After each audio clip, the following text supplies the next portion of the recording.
Hello everybody, it's Daryl Hanna with Realty One Group and the Batchelor Hanna team. We're here on Keeping It Real Estate Live here in Las Vegas, episode number 2. And I wanted to devote this episode to home renovations and really what's the best place for you as a consumer to put your money when you're thinking about renovating your home, or whether you're going to live in it for a while or you're going to put it on the market and try to sell it. There are some places that are better than others to put your money, so we're going to go over that a little bit based off of chapter 5 of my book, The Secrets Every Home Seller Needs to Know. Chapter 5. So we're just going to go over this chapter. The last episode we hit a few, 3 or 4 different chapters, but I just think home renovations is such a huge subject to people, and a lot of times they don't know the best place to put their money, and I see a lot of people wasting their money, pretty much. So we don't want to do that. So let's jump into it. Obviously, whenever you're thinking about renovating your home, you're going to start with a budget. And some people's budgets are bigger than others, obviously. So obviously when you're thinking about renovating your home and you're thinking about your budget, there's certain things that are very expensive to do. And obviously there are other items that you can do around the house that don't cost as much money. There's a lot of sweat equity stuff that you could do yourself. And that definitely will save you money in the long run and go a long way into increasing the sellability and the value of your home. Now, there's 2 different markets in real estate. There's either a seller's market or a buyer's market. Right now in Las Vegas, and most of the cities in the United States are in the middle of a seller's market because there's low inventory, huge demand, and which is driving the home values up. And so when you're in a seller's market, you get a bigger ROI, return on your investment, when you put money into your house. Meaning, if you were to spend $1,000 to paint the interior of your home, and you were to spend $4,000 on putting new laminate floors in for a total of $5,000, you could increase the value of your home depending on the location and where it's at. But you could get 2 to 3 times your money back. Now in a buyer's market, that's not always the case. In a buyer's market, a lot of times you're hoping to break even. Sometimes you even lose a little money, but you increase the sellability of your home. And so whenever you're even in a seller's market, you're trying to increase the sellability of your home, but you're also trying to increase the value of your home too. A lot of homeowners are almost flipping their own homes, and they're in Vegas. It's working it out. It's working out profitable for them. So I wanted to start with kind of the bare basics on what you should do when you're thinking about renovating your home. I think the basics would be, any health and safety issues that are wrong with your house, maybe a broken window, leaky roof, issues with your plumbing, electrical systems. Those things you should always go through and make sure those are fixed and repaired, because there's nothing worse than when you go to sell your home and the buyer does the home inspection and you got a bunch of stuff wrong with those systems. The buyers are going to ask you to fix them, and a lot of times buyers want huge credits, or they want to take a bunch of money off your house in the beginning when they make the offer. So it's better just to get all that stuff fixed up front. Now, along with the health and safety issues, you just want to make sure that you go through your roof, make sure you don't have any leaks, any faulty wiring, make sure that your junction boxes are all up to code, make sure your AC system is working and functional, your, like I said, plumbing system, electrical system, your attic, your roof. Just make sure all those systems are in good shape. I would say that would be the first place before you start getting crazy on paint and doing your flooring and revamping your kitchen and your bathrooms. Like, make sure make sure that your health and safety issues are taken care of and that all your systems are working functional. Then once you do that, then you want to start thinking about maybe looking at your appliances. Buyers are huge on appliances. There's nothing worse than having a bunch of really old, dirty, used appliances to get a buyer to offer less on your house. So think about appliances. Next one would be hardware, your doorknobs, your towel bars, your toilet paper holders, light fixtures. We know a lot of homes in Vegas were built prior to the boom in the early 2000s and late 90s. They all still have the gold fixtures, and so upgrading those goes a long way. Upgrading them to either silver or nickel, nickel plated, or just anything other than gold. Really, that's something that goes a long way increasing the value of your home. Believe it or not, it doesn't cost a ton of money to do it. Next, you want to start thinking about your flooring. Obviously, one of the first impressions of a buyer when they walk in your house is your flooring. It's one of the first things they see, and it really sets the tone for the way they feel about your house. So the flooring. Next would be paint. A fresh coat of paint goes a long way. Usually I see people trying to paint their homes themselves.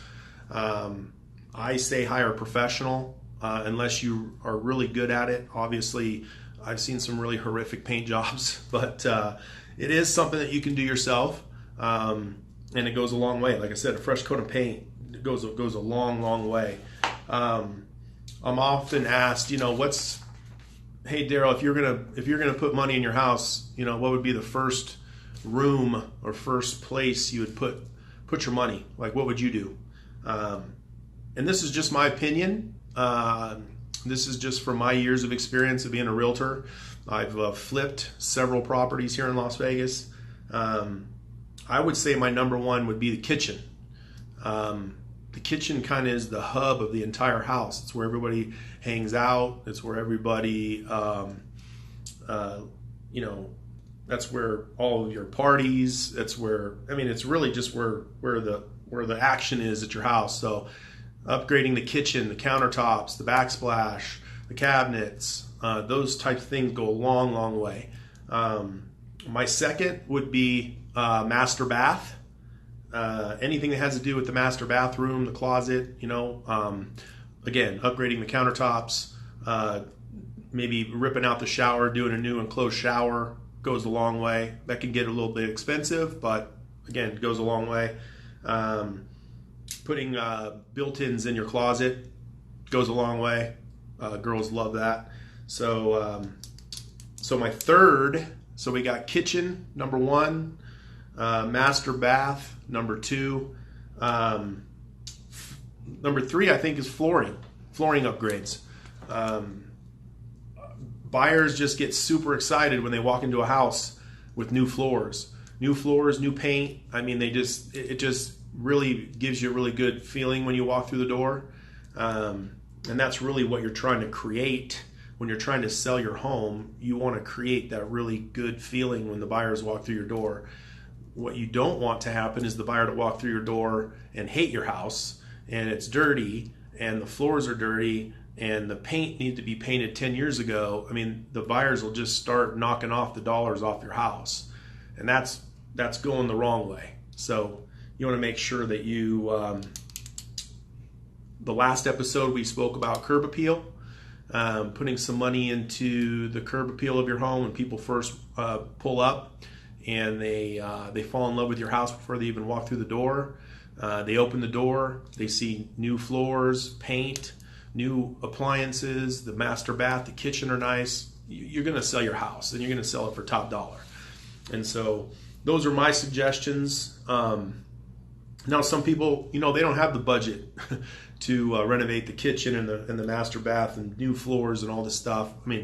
There are some things that you can do. Like I said, painting is a big one that you can do on your own. Same with landscaping, cleaning up the front yard landscape, doing the backyard landscape. You can do all that yourself. then you can go down to Star Nursery and buy some plants and have some rock delivered and spread it. And those are things you can do yourself. And so those are things I would recommend if you're on a budget. Cleaning the home, getting it presentable, obviously something you can do yourself. Now, I always recommend hiring a professional to do the painting and doing the floors, and even when it comes down to doing the landscaping. But again, you could do it yourself. Now, some smaller items that can add some dramatic effect to your house: new baseboards, crown molding, those type of things. Now, baseboards you could do in every room of the home. Your crown molding, you'd want to limit it to certain areas of the house, maybe your master, the dining room. I see people do it all throughout the house. I mean, really, it's what makes you feel good.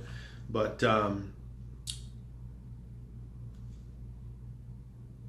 people ask me, okay, what's the return on my investment if I was to put $5,000 into my kitchen? And like I said before, it really depends on the market, and it depends on the area of town inside that market. For instance, I mean, you could put $5,000 into your home in an area that was built in the 60s, or you could go put $5,000 in your kitchen in Summerlin. The return on investment probably going to be higher in the house in Summerlin, just because it's a newer area, it's nicer. People are just willing to pay more in those areas. But relatively speaking, in a seller's market, you're going to get a lot more return for your money. In a buyer's market, you're going to hope to break even, sometimes even lose a little money, but it sets you apart and increases the sellability. Because we know in a buyer's market, what does that mean? It means that the market's flooded with inventory, and that you're really battling to get those eyes over to your house. So that's the reason why you would do a renovation in a buyer's market. I hope that helps. If anybody has ever any questions, call me, Daryl Hanna, 702-218-4585 is my cell. Of course, me and Jillian, we're on The American Dream, which is a national real estate show that airs every Sunday at 9:30 a.m. on Channel 13. So me and Jillian appear on that once a month, and but it does air every week, and it's an amazing show. I tell everybody to tune in because they got a lot of good information on that show about real estate and all facets of real estate, lending, the real estate side of it, home improvement. It doesn't matter. They really talk about a lot of different things. So I'm hooked on The American Dream. I hope you guys tune in. And next week, we are going to cover Chapter 6. And what that entails, Chapter 6 goes over the 3 Ds. And it talks about getting your home ready to list. And the 3 Ds are depersonalize, declutter, and discard. And so next week, tune in Wednesday, 5 p.m. here on Instagram Live. And we're going to go over the 3 Ds. And probably we'll go into a little bit about how to market your home, which your realtor takes care of most of that. But we'll talk about some of the things we do to market properties and get your home sold. So tune in with me. Hello, everybody. Thanks for tuning in with me. We'll see you next week.